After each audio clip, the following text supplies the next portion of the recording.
Huh. Dan sat up in his bed, his eyes trying to focus as he looked around his dark bedroom. The digital clock on the nightstand read just past 3 a.m. and yet, somehow, Dan felt wide awake. Perhaps it was the nightmare he just woke up from, though he had trouble remembering any specific details. What is that? He thought.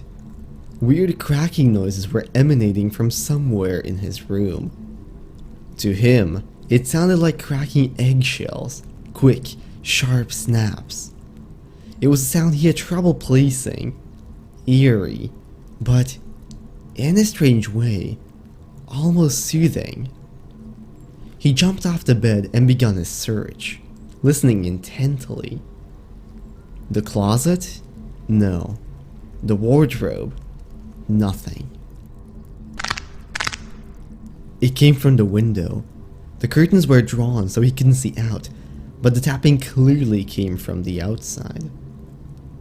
Dan felt a chill down his spine. He swallowed. They lived on the 5th floor. What could possibly be tapping on his window at this time?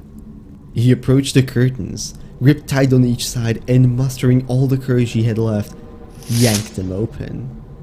It was only his own hand covering his mouth, which muffled the scream. Outside his window, there was a creature. Well, the head of a creature at least. Poised on the top of a long neck, twisted in an impossible shape, running down and out of his sight along the window frame. In a weird way, it almost looked like a giraffe, but the head, it was a skull. The top part of a horse's skull to be exact, missing its lower jaw. The eye sockets were empty, and yet, Dan could feel its gaze. Despite everything though, it didn't feel hostile. Dan couldn't quite explain it. Everything in him was telling him to run, and yet, he just looked. He didn't understand why this creature was now here, what it wanted from him, what it even was. So he just looked, and it looked back. He only understood the next day when, upon leaving his house, he was struck by a car, putting him into a hospital.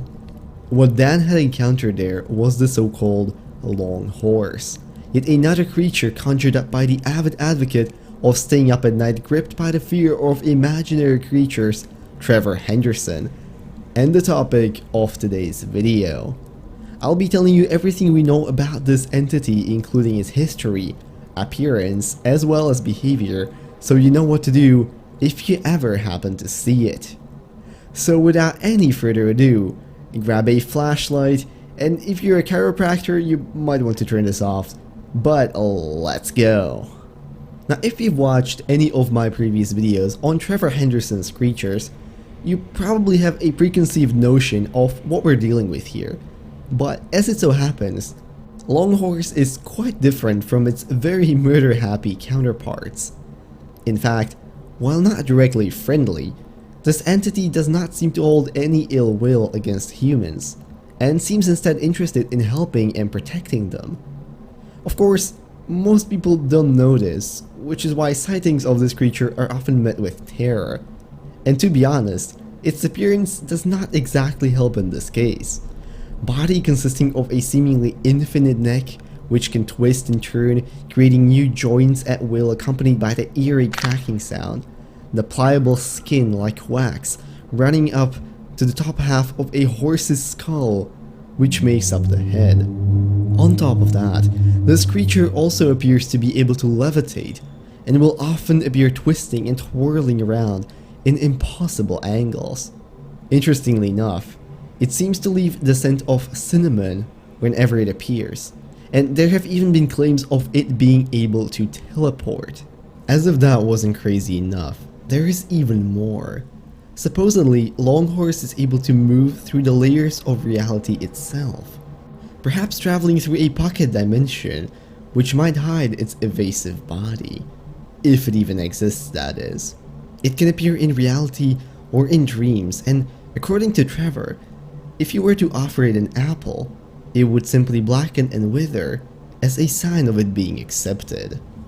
And talking about claims, you might be thinking this is a relatively new phenomenon, but as it stands, according to several uncovered ancient drawings, it has been here aiding humans for a long time, warning them of upcoming danger or a disaster in an area, serving as an ill omen of sorts, always lingering there, quiet, aside from the cracks, leaving you with a sense of uncertainty. Despite its horrific appearance, seemingly meaning well, and always wanting to help. So I suppose next time you wake up in the middle of the night only to hear the faint cracking of joints and the smell of cinnamon is in the air, well, just be careful, because you never know what the next few days might bring. But that brings us to the end of this video, so I hope you guys enjoyed and have at least something new and fun to think about the next time you wake up in the middle of the night. If you like this video, maybe consider leaving a like, commenting, or subscribing. All of those would be very much appreciated. And if there's anything that I missed, or another creature like this that you guys would like me to cover, please make sure to leave that down in the comments as well. I would very much like to read it. Now with that, I'm gonna wish you all a beautiful rest of the day, and I'll see you in whatever next video I make. Bye bye.